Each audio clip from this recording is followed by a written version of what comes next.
bwino akwata kuki bwino kati engeri gye bakukirizanga mu gavumenti yeno nti wafiirwa wafunanga ebbaluwa okuva mu LC1 LC2 ne bakustampingira LC3 ne bakustampingira RDC na stampinga kati ebbaluwa eno gye twateekanga mu kakiiko ka Defence and Internal Affairs akakulemberwanga Milton Muuma yes kati bena namugwanya namusikira kati akakiiko ke kanoonyereza kulaba abantu abo kituufu kati kankuzireko emabega 2 Turumba sekandi speaker ya deputy speaker yali Kadaga kati tumara kutuuka mu parliament twakola petition twagikola mu Rukiga ekigendererwa tufune support kubanga twali tetulina utandikira kubanga twamanya sekandi tamanyi kusoma Rukiga kati abo batuyitira honorable baliyo munsi Chris baliyo munsi yali commissioner wa parliament na chusiza petition najiteeka mu Ruzungu era mu 2011 kiwanuka sekandi teyatuyamba kintu kyonna kyakora yampandikira kakiiti temugende mu State House yesobole ensongeni ezakibwetere twatuuka mu State House ne tusinka na Captain Abe Mukwaya yali PPS wa president Captain Abe Mukwaya kyeyatukola yatujerega bujerezi mugende mukole wano teri sente yababulira mazima nti wano teri sente mugende mukole ki mukole kyenakola nga chairman nakola strike netwekalakasa twalemera mu State House wano wonna mulwanirira obwenkanya temuwuliranga report ekwata ku bantu bamwe abafa bali tunoonya report kati report gye yagaana ne tulumba Keihura namusinkana wano kasozi abagagaye baliwa wano Muyenga ku polisi ya community police Muyenga banga namunoonya mpaka we namufuna na netumubuuza report y'abantu abo nagamba mwabagala kumanya report ya Kibwetere nga mpanvu ani akugamba ebi Keihura wenyini nga yadumira polisi report ya Kibwetere nga mpanvu teva kuno paka Kongo obuwanvu bwayo titwategeera kyala ategeeza nensigala nganze yalina okunoonyereza ekintu kino kyava kuki nensigala nga anoonyereza nengenda mu Internal Affairs nenfuna PS Kagoda yali permanent secretary na netukwebera mu computer netusanga Kibwetere yali registered nga ina ne certificate nazo nzirina wano za certificate zedini ya Kibwetere letandabe kuwaka nzirina tuli ku STV kyonna kitandikira wano omukwano gwange yonna gyosinzida kubanga oli yakatwegattako tuline omukulu Edid Boaz n'omukyala Doreen Muton bano ba victims b'enjega y'Ekanuungu omukulu ono yakulemberamu abantu abafiirwa abantu bawe Ekanuungu atulaga byagamba nti yabizuula mu kunoonyereza kwabaddemu ku ngeri gavumenti gye yawandiisaamu Kibwetere era nga bamumanyi sinakikakasa paka nga ndabye ku mpapula zino omukulu zaalina wano mpapula nyingi naye certificate mweri certificate Kibwetere ne bamuwa certificate ne bamuwa certificate ng'agenda kukola ki certificate yeno sebo nga ya church the non-governmental organizations registration statute 1989 certificate of registration nebatugamba I hereby certify that the movement for the restoration of 10 commandments of the Lord God certificate number 15/768 PO Box Karuhinda Rukunjiri has this 17th day of December 1997 been duly registered under the Non-Government Organization Registration Statute 1989. This certificate is subject to the following conditions or directions. The organization shall carry out its activities in the fields of observance of the 10 commandments, preaching the word of Jesus and Virgin Mary, education and health. B. The organization will operate countrywide. C. The staffing of the organization must conform to its constitution. D. This certificate is renewed for a period of 60 months from 4th November 1997. Issued in Kampala this 17th December 1997. Natayako Mukono, Mr. Bireke Kagwa, member. Ne Joyce R. Mpanga, Mrs. Chairman, National Board for Non-Government Organization. Ndaba ne member mulala, Mrs. Ke Katunguka kwebali wano. Amakulu nti ebaluwa eno bagimuwa certificate of registration Kibwetere bagimuwa 17 December 1997. Ne bagamba nti ekibiina kyabwe kino movement for the restoration of the 10 commandments of the Lord God bajja kukola emirimu gyabwe mu bitundu ebyokukuuma amateeka 10 aga Katonda, okubuulira ekigambo kya Katonda, enjiri ya Yesu Kristo ne Bikira Maria. Bajja kuyamba abantu mu byobulamu n'ebyenjigiriza. Ensonga ey'okubiri gye babawerako ebbaluwa eno ne bagamba mujja kukola eggwanga lyonna, will operate countrywide. Eggwanga lyonna mulina okubanga mukolerayo emirimu. Ne bagamba abakozi b'ekitongole kino balina okugoberera ssemateeka w'ekibiina kino. Ne bagamba certificate eno ebaweereddwa ba Kibwetere n'okukola bajja jjiza bujja oluvannyuma lw'emyezi 6 okuva lwe bafunye ebbaluwa. Ne bateekako emikono Joyce Mpanga, Bireke Kagwa, Mrs. Katunguka n'abalala ng'ennaku z'omwezi 17 Desemba 97. Gavumenti ne bakkiriza bakole. Nalina certificate zaabwe 3 naye wayita emyaka 3 ne bookya abantu gavumenti ng'ebakkiriza okukola emirimu gino. Kati ekintu kino Kibwetere yayina bwino oba yayina amuli emabega omunene. Kati nga zaali ennaku meka ndabe wano again we right honorable ennaku nga 20 September 1994 Mr. Joseph Kibwetere yakyalirako President Museveni mu maka ge Rwakitula. Vaawo bino ndaga bwino siragachi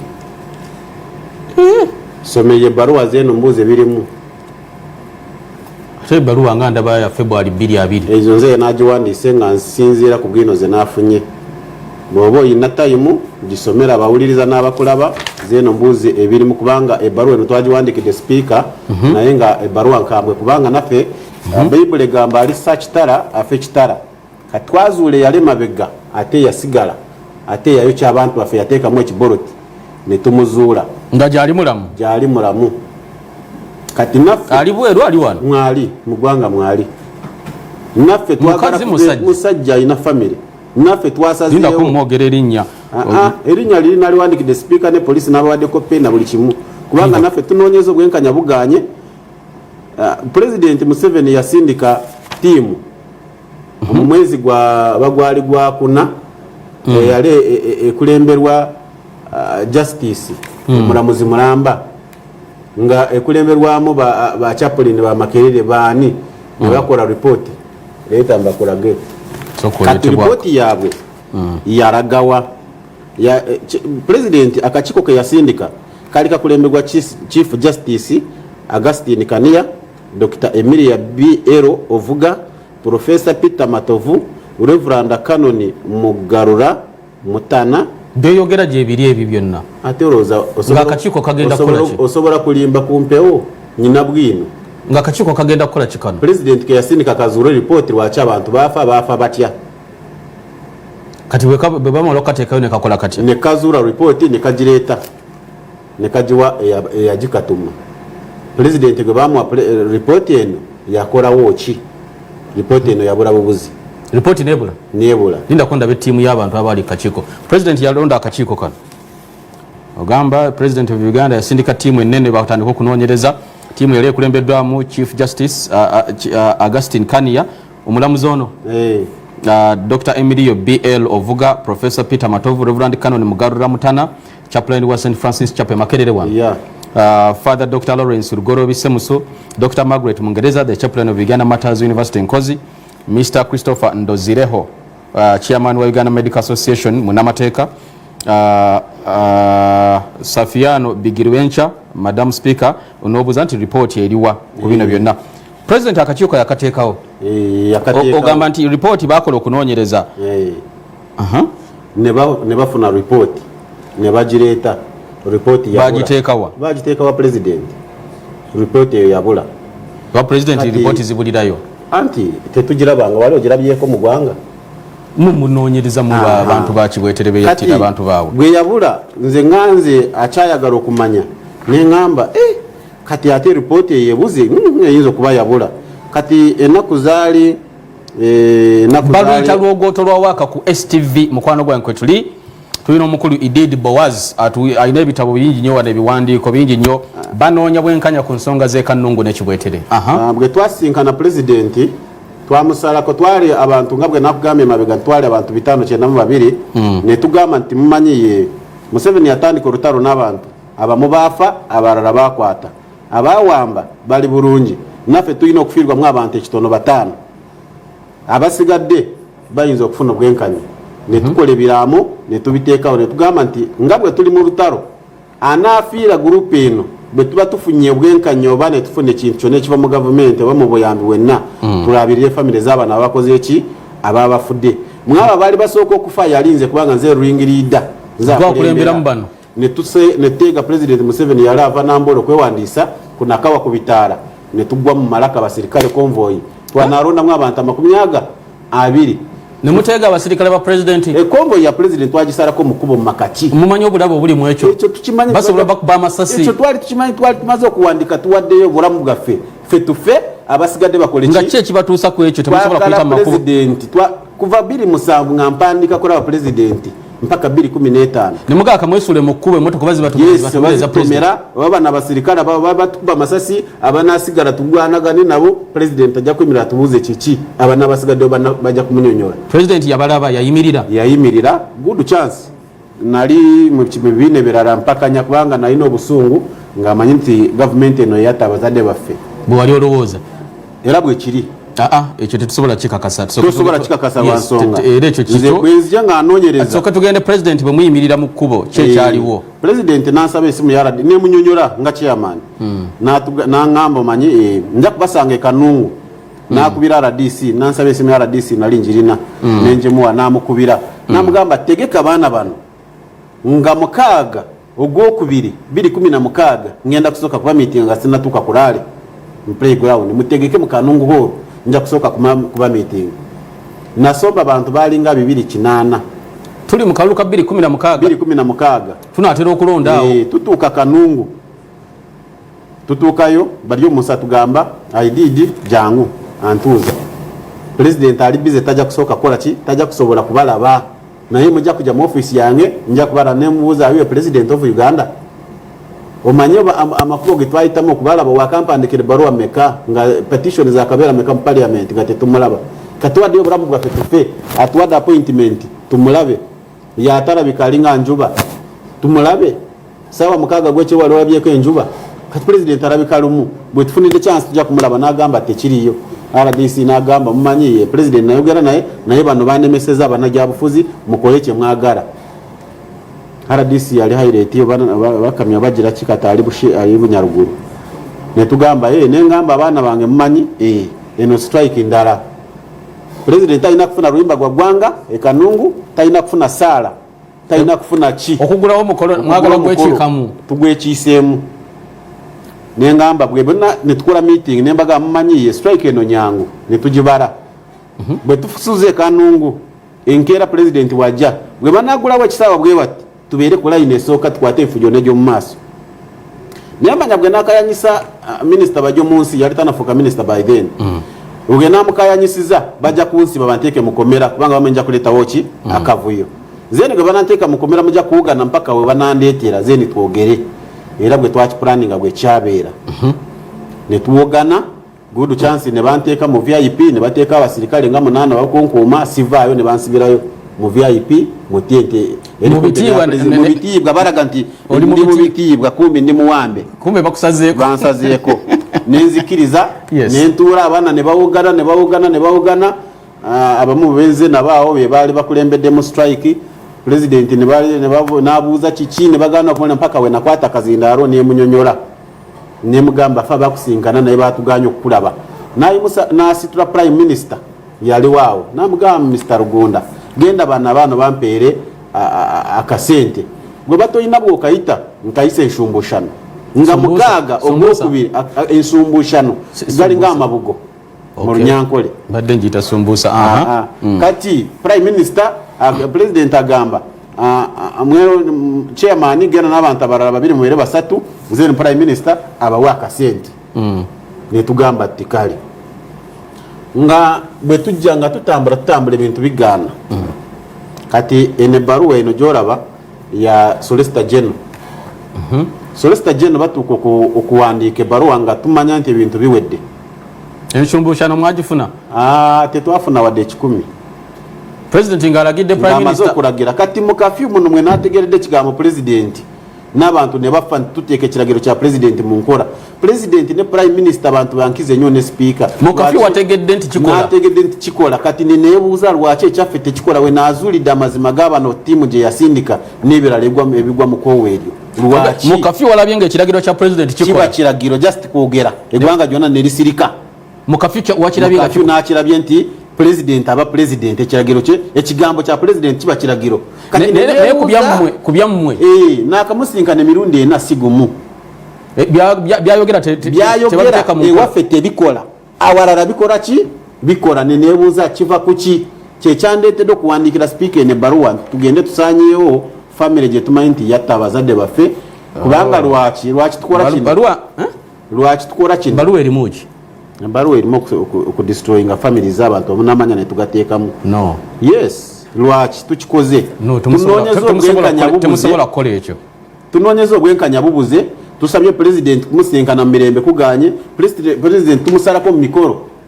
nga tumanya nti ali na kasero tumuteega ne tuwamba akazindaalo ne tukugana ne tukola ki ne tusibwa naye nga tumaze okwogera naye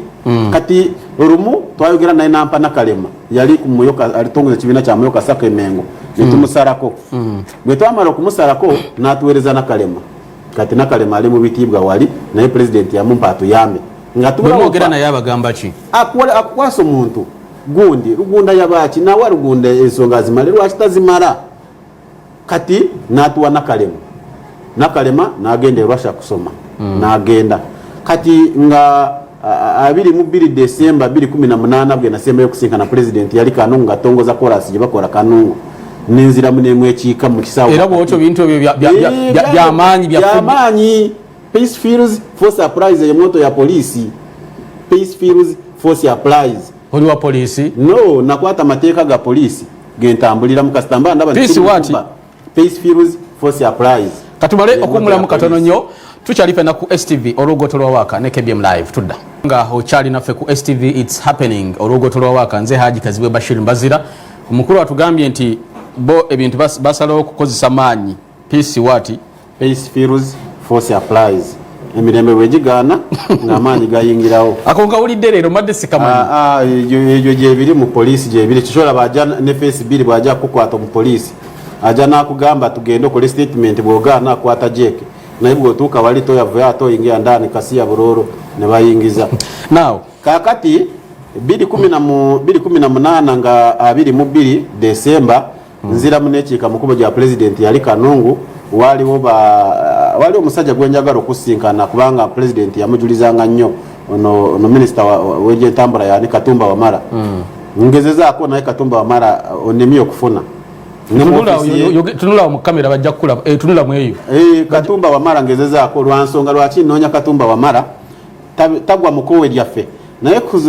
ku nsinzire kyatwala Katumba Wamala mu magye ne byayogera ku TV olaba nti asobola okuba alimu akalumirirwa naye kubanga president tuli Kanungu yagamba Katumba Wamala nabeera chairman LC1 mbere wa LC5 ndagire nzire munkole naragira prime minister nendagira bani nendagira okukola ku bantu kubana abantu kiki ekyabaawo Katumba Wamala nze nakolanga buli kimu nandaba amujuliza kirabika ayinza okuba alimu omutima gwaki kajenjagala okufuna Katumba Wamala mubuuze president gye yagamba Kanungu tosobola kutuyama n'otwala mu mirembe tunabeeranga mu kavuyo buli kadde kati kansoka ntegere mu kutambula konna mutuuseewa sofa ndabe baluwa ya speaker wano yabawandikidde nga 17 February 2020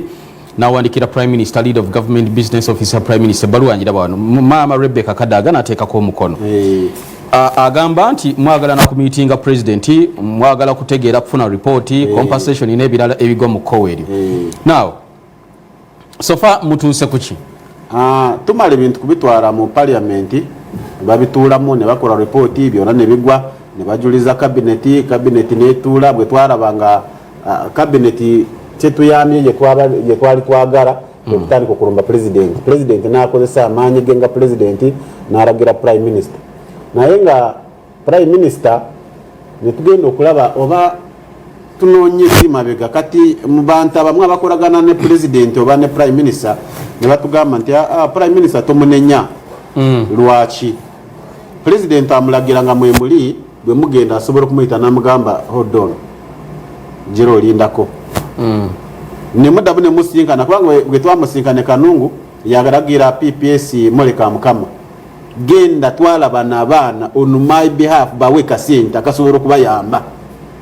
PPS kamukama nampe namba ze mukubide gire emyaka 2 n'emyezi egigwamu agikwata ali busy. Simanya oba akola ne president yandibadde nga tali busy wadde n'okusinka na PPS kamukama kyagaana. Katacha ali PPS bateekayo mulala. Simanyize nakoma kumulaba nga ye PPS oba yakola ki. Nenkubira nakyobe nangamba sebo buli kyokola nkiraba naye nze ndi state controller nkola kye bandagidde kati. Bano bono ng'otuuse mu banene bano bono ine essimu zaabwe. Teri gwe soogera nabo. Ne president wamulaba. Prime Minister Rwakana Rugunda ebbaluwa yeri wa speaker Mole Kamukama yali akyali PPS mukyala Luse Nakyobe wayogera naye kati usigadde kwogera nani kati kye tusigaze kugenda wali twochene nedda anti gogana yarumwa anti ngana sobola kukkiriza ku preaching of violence kugundi because wamuboze ekibaruma kyeki yes kyengendako ekituruma compensation tiyandi badenge turuma nnyo Nitu toyina lukusa kugenda kulaba bwe baziika taatawo. Baleeta guleda nga bw'obirabe ne basima ne guleda ne bakwata emirambo gyonna ne bagisuulayo. Bwe baamala okugisuulayo gino nga bw'ogiraba gino. Kati bwe baamala okugisuulayo gino nga bw'ogiraba bano bonna bantu olaba baana bali beekutte ku nnyindo biki ebi gino gyonna mirambo. Okay, gijjo tugiraba yes. Yes. Kati egyo emirambo nga bw'ogiraba ne bagisuulayo abantu basobanga no mu 10 kubanga gwe mpulira olugamba lusanvu laba abantu nga gwe bafaanana. Kati omuntu eyakikola waali kati abantu bwe baziika abantu bafaabo toyina lukusa kugenda kulaba abo babaziika bw'otuukayo bakusibira mu komera Kanungu mu poliisi yateekawo abakuumi ettaka eririwo twasaba gavumenti baleke okutukompasetinga bagende barestuing ettaka lya Ruhanga lyalina bwe bamala okulikwata ligenda mikono gya gavumenti ngerimala okugenda mikono gya gavumenti bazimbeyo ekijukizo nga na mugongo ffe tufune chance egenda kusabira abantu baffe oba n'okulaba bwe baziika ki kyekimu ku bibaluma ekyo kyekisingayo okutuluma kubanga ono yasimbawo amajaani bwe yamala okusimbawo amajaani wano bakola bwe bateeka sementi wakunganyiza ebisubi kasasira ava mu nimiro ye ayokeza wali kati bwayokeza wali omuliro gwabokya nga 17 mwezi gwa kusatu mwaka gwa 12 it's now 20 years ne kati bakyali ku muliro guli gubokya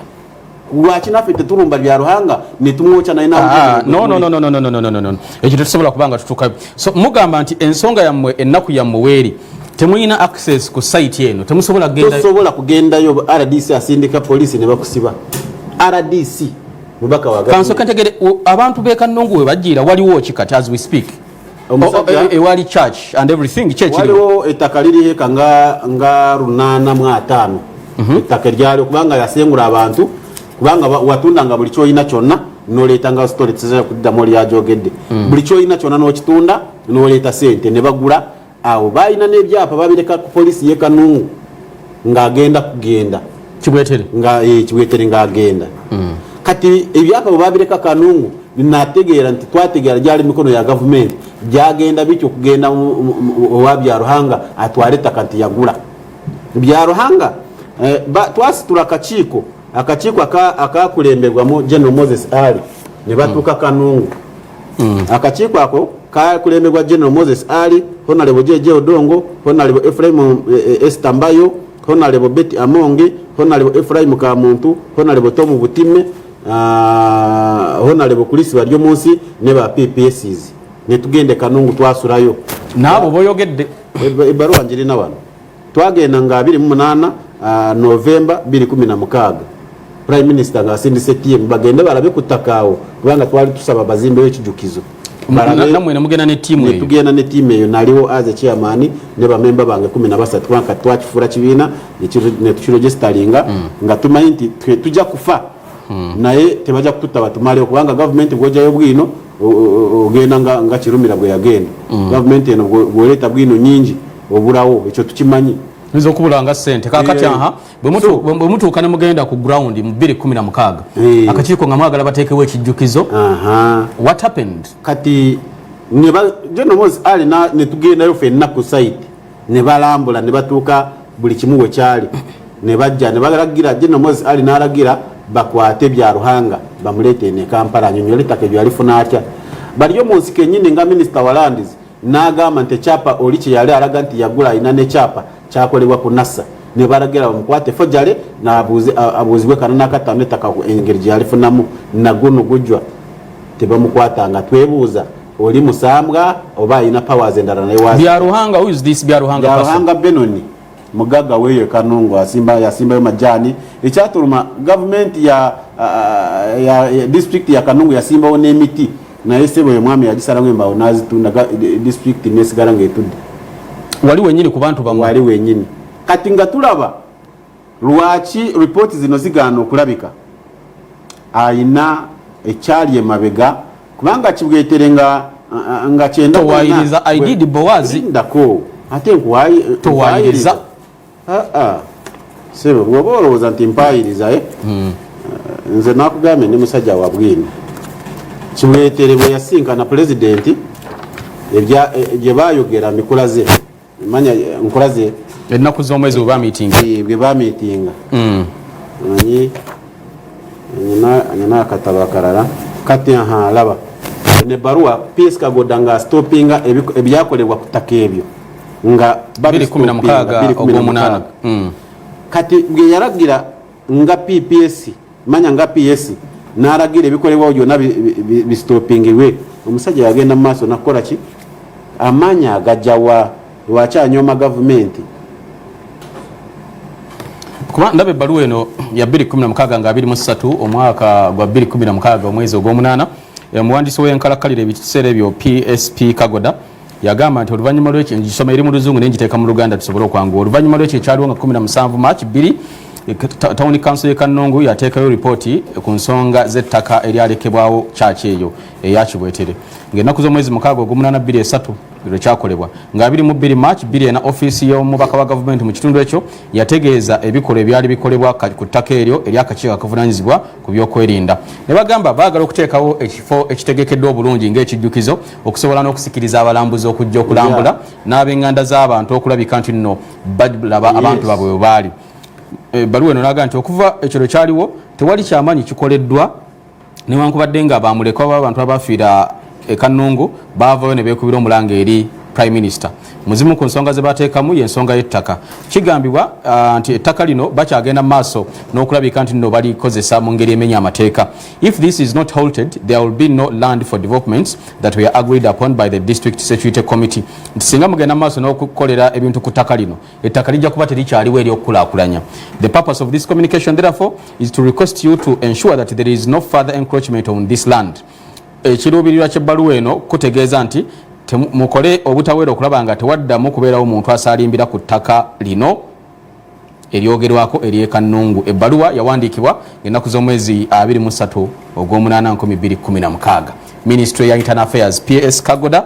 n'awandiika ebbaluwa eyo n'awaako omubaka wa Parliament mu kitundu ekyo Permanent Secretary Ministry ya Lands LC5 Chairperson Kawo police officer n'abakulembeze b'ekyalo okusentebe ebbaluwa n'egenda naye yadde bawandiika ebbaluwa ettaka lino likyakozesebwa mu 2008 Kahindo Tafiire yawandiika ebbaluwa nga stopping ebiriwo byonna yali minister wa tourism era still bagidojinga kati Kibwetere nga 15 January omwaka gwa 2000 yawandiikira gavumenti ebbaluwa ekituwa bwino nti yalina obukulembeze wa bujja oba maanyi wagajja n'agamba kenasinga okukwatamu mu byasinga okunuma Kibwetere awandikira gavumenti bibino bowazi laba ekisinga okunuma abagiwandika bagisayininga bebano jindako katulabe ebbaluwa njaga kulaba julu yatandika ogiwandika bino byonna bbaluwa ya Kibwetere awandikira gavumenti yino we yagitandikira. The movement for the restoration of the 10 commandments of God, PO Box 19 Karuhinda Kanungu Rukungiri yalina ne namba y'essimu Kibwetere 077 anamukaga asatu mubiri abiri mwemu nga 15 January omwaka 2000 n'awandiikira omubaka wa gavumenti Rukungiri n'awandiikira omumyuka omubaka wa gavumenti Rukungiri Kibwetere n'awandiikira ne DPC we Rukungiri ng'agamba a brief description of our organization yennyonnyolako ebibakwatako kitegeeza gavumenti yamala n'etegeera be baani bano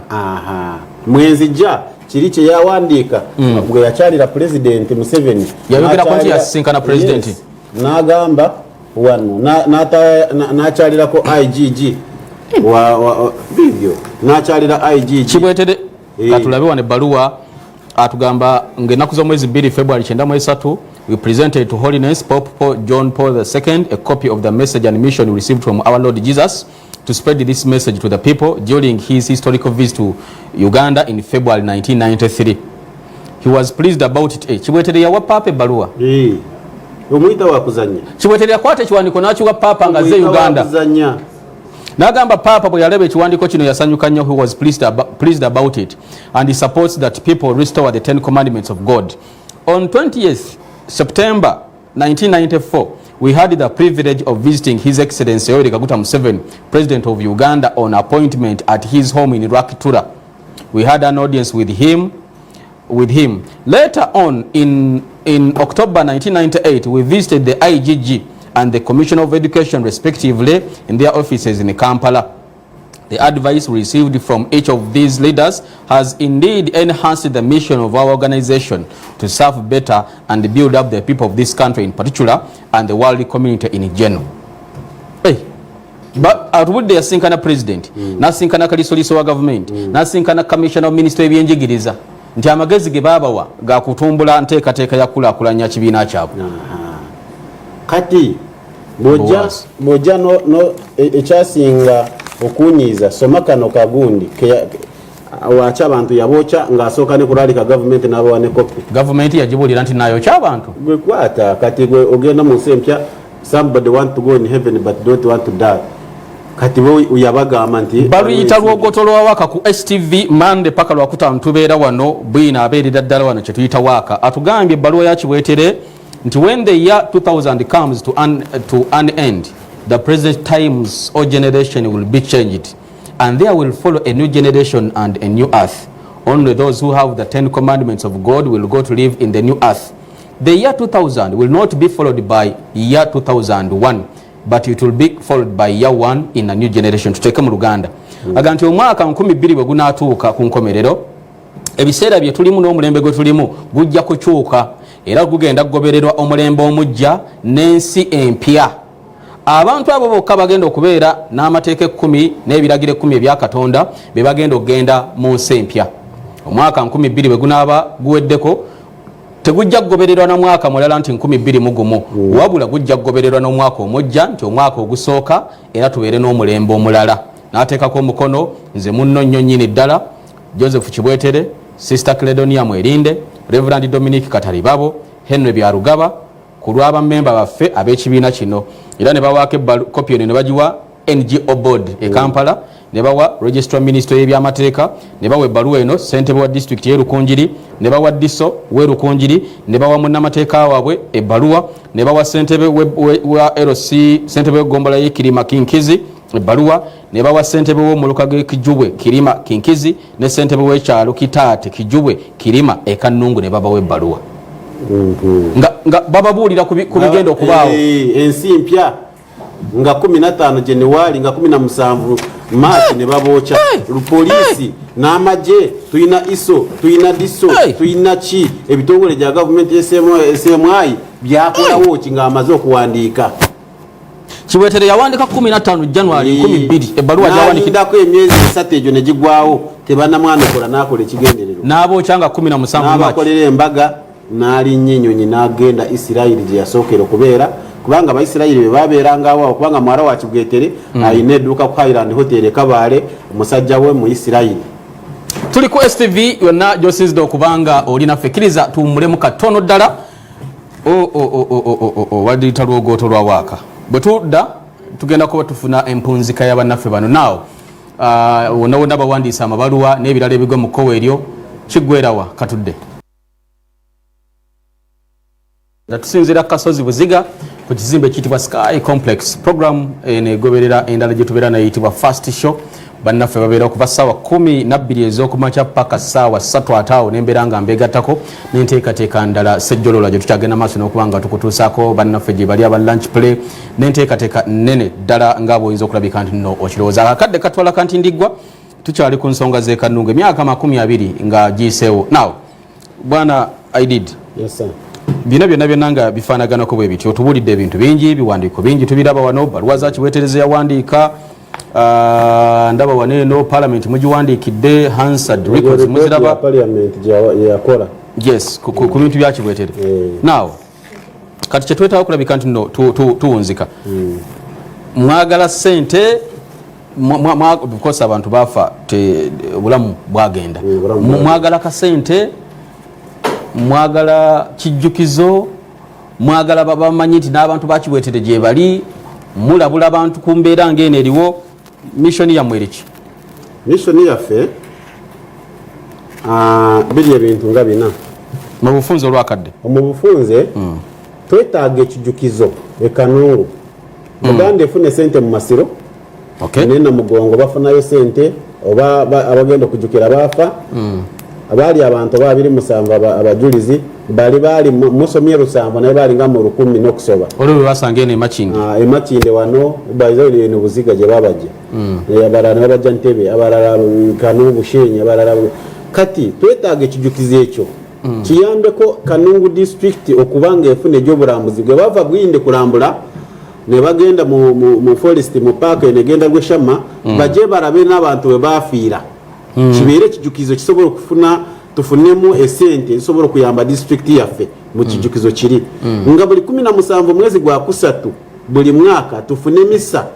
esobola okusabira mwoyo gw'abantu kubanga bafiira ddiini baali banaddiini tebaali basuubuzi ekirala ekituluma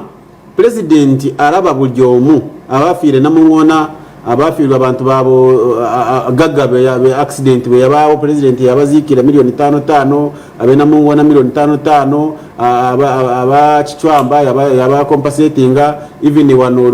Owino bwe yajja president yatuukawo abafe zaalimbwa baali bantu ne waliwo gye mwagenda ne babagamba mugende mukole nange bwe nkikuga nti mubiveeko mugende mukole mbakosezza oba nkosezza lwa nsonga ne katukola tetulyanga ku ssente ya gavumenti era weetuli tusobola okwekolera naye lwaki omuliro gwayokya abantu mu myaka 20 ne kati omusajja kyabakumako omuliro ayokezaayo ebisubi ku simenti wali abantu bali wansi otadde omuliro waggulu lwaki tetulina lukusa okugenda okukyalira wali we baziika abantu baffe ne tusobola okubanga tufuna freedom esobola okugenda okubanga yasimbayo amajaani amayimbe tugenda okujja kulaba byataddewo ne byakola poliisi ekukwata poliisi etukwata tuba tukoze musango olina abantu bangi abakulaba wano waliwo omwitalo Jankonge agambye Allah asaasire omusajja oyo kubanga nga bwe nkiraba oyinza n'obutatuuka waka bamafiya bali mu kwetereeza munoonya kati message eri wano ekyo nkimanyi we nagendera okulumba president convoy nali manyi bagenda kunkubirayo amasasi nagendayo nkimanyi nekati esaawa zino mbamanyi nja kuba nfuluma nengoberera afande Kirumira ekyo kyangu ne prime minister nakimugamba twakola buli kiwandiko lwaki temubivaako lwaki temubizaalibwa lunaku lumu okufa lunaku lulala oliwo leero olinga kisiikirize enkya motoka ekuba n'ofa lwaki sifa nga nfiririra maama yafa nemugoberera ng'amanyi nti namugoberera ng'akimanyi nti nali ndwanirira ddembe lye sibanja nti bansasule lwaki tebatukiriza ettaka nerigenda mikono gya gavumenti ejjako abantu ku ttaka ekolayo amasanyalaze ezimbayo ebyoma bya factories lwaki ettaka liri tebazimbayo factory ya gavumenti neyamba abalimi b'amajaani oba byoma bya kasooli oba gya muceeri neriyamba abantu okusinga omuntu omu okukijjanya abantu lwaki tuli Museveni yajjako gavumenti eno ntayamba abantu weero mu kusooka nanigundi ono yagamba nti Museveni wa uniform ye president we ono wani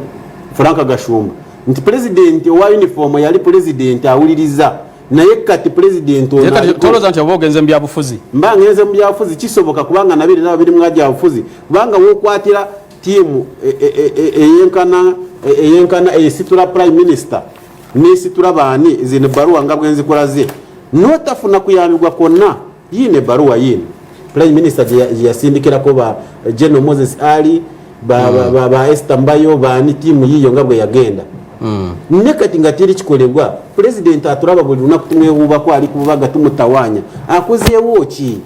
fe tuyambibwa mututya yogera ko ne president ajja kuba kulabawo yogera tulula mu kamera eyo kankubulire kye tusembyayo nakyo yes president yogera ko na bintu ebi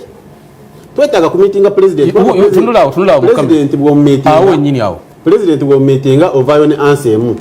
mwagala sente nazo tuzagala kubanga tuli bubi tuli ku street. Yes. Kyakubiri twetaaga ettaka eryo ligende emikono gya gavumenti ekolerewo ebijjukizo oba ebintu ebisobola okuyamba abantu ba disitulikiti ya Kanungu si muntu omukwekusa. Kyakusatu twagala bwenkanya ripooti zino zabulirawa ekiruma ripooti kiki zensonga z'omukulu ono lulimu amunoonya nga mugenda mu biseera bya kalulu ne mumuteega ne mukola ki yali ava Nambole naye kati tebagenda kukuba campaign mbadde ngenda kugaa nti mulinde ngaze okunoonya akalulu eKanungu naye teri campaign